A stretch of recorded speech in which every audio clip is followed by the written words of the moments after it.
Улсын хурал озооны үе давхаргыг задлдаг бодисын тухай Монреалийн протоколд оруулсан нэмэлт өөрчлөлтийг батлав.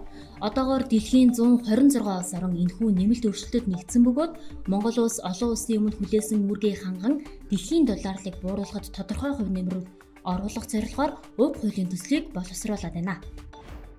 Сургууль цэцэрлэгийн эхлэх хугацааг 7-оос 14 хоногоор хойшлуулах санал гаргалаа.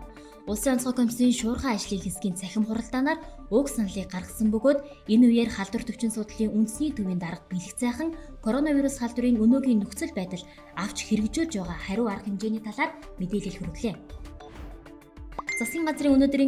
Засгийн газрын өнөөдрийн ээлжид хуралдаанаар дэд сайд төрийн нарийн бичгийн дарга нарыг томиллоо. Тодорхойлбол эдийн засгийн хөгжлийн дэд сайдаар сангийн яамны төрийн нарийн бичгийн даргаар ажиллаж байсан наран цогтыг сангийн яамны төрийн нарийн бичгийн даргаар тус яамны төсвийн бодлогын газрын дарга Ганбатыг томилжээ. Алтан булаг замын үз чиглэлийн хурдны замын ажлын тендерийг олон улсад нээлттэй зарлах шийдвэр гаргалаа. Энэ тухайд зам тээвэр хөгжлийн сайд Халтар засгийн газрын өнөөдрийн ээлжид хуралдаанаар мэдээлэв.